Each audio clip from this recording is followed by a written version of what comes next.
que você sente? Qual é o feeling de você já saber que essa criança é um filho único?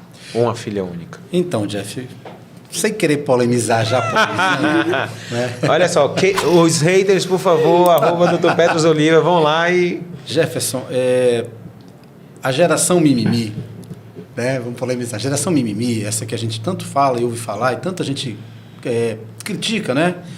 Ela, obviamente, vem, claro, da formação dos pais, da criação dos pais. Os pais é que criaram a geração mimimi, né? A geração mimimi, ela não nasceu sozinha, ela não se formou sozinha. Ela é formada, obviamente, pela maneira como os pais lidam com seus filhos. São eles que criam a geração mimimi. Ok.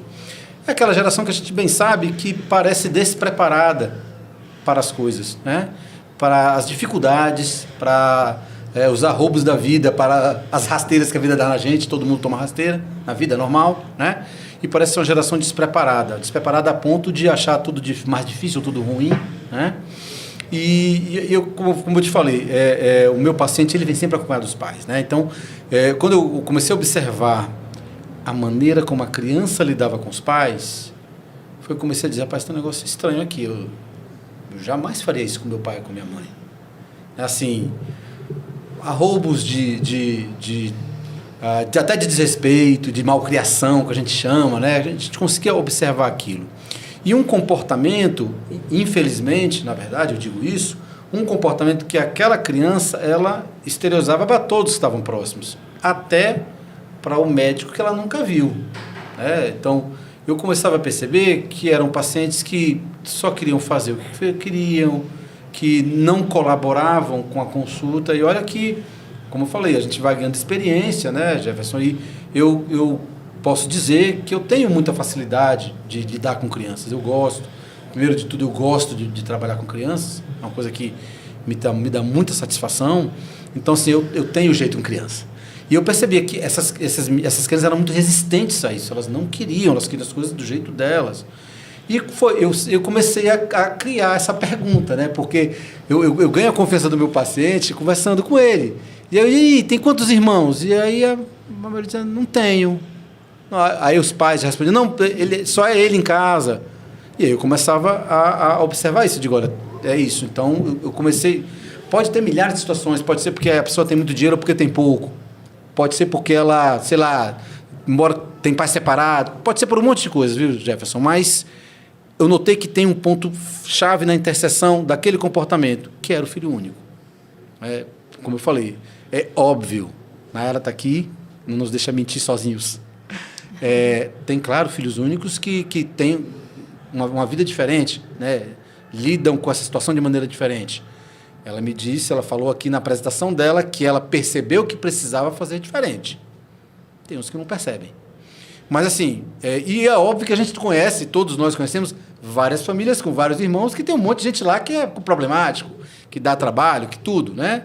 Ok, eu não estou falando aqui de uma regra. Eu estou falando que eu observei isso. Foi uma coisa que eu notei no comportamento daquelas crianças com os pais e com todo mundo ao redor delas.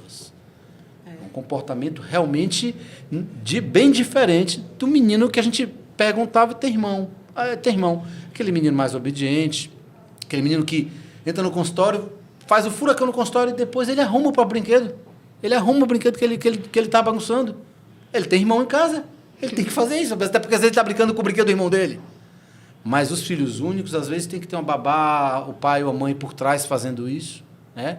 E eu torno a dizer, a conduta, essa situação que eu notei nos filhos únicos, na maioria, gente, como eu falei, não é uma regra, mas foi uma condição que eu observei mais expressivamente nos filhos únicos, ela obviamente, ela vem de acordo com a maneira que os pais lidam com os filhos, né?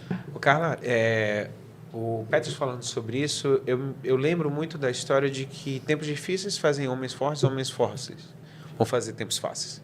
Os tempos fáceis vão fazer homens frágeis. E eu vejo muito isso.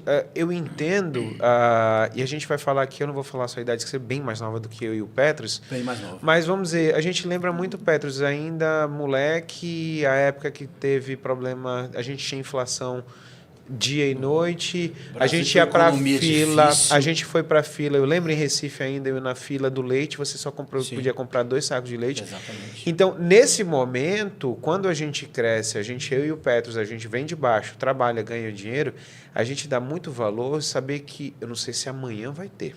Exatamente. Entendeu? E o que eu vejo, a gente vê nessa geração? Ela sempre foi uma geração que chegou num momento com muita estabilidade.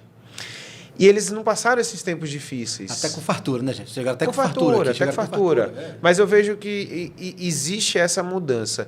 Mas a minha pergunta para você é, do que o Petros falou, como é você como um pedagoga, no momento que você precisa chamar a atenção, chamar a paz, você tem essa diferença também quando você chama os pais, que é filho único, ou quando tem vários filhos?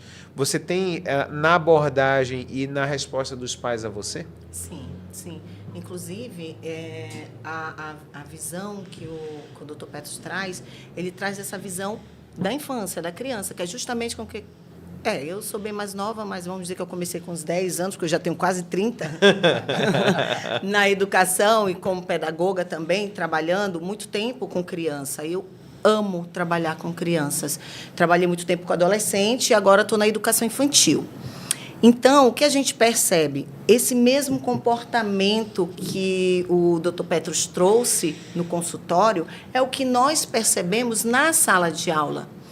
E o que acontece? Muitas vezes, o pai e a mãe, normalmente, que não é a maioria, né? A gente precisa deixar claro assim, porque a gente tem que ter muito cuidado de não generalizar, como ela trouxe a realidade dela, que ela começou a perceber que ela trazia um peso, parecia que ela estava devendo aos pais, já que ela era filha única, foi tudo só para ela. Então, ela fica com esse sentimento, mas esse sentimento ele só vai despertar na fase adulta.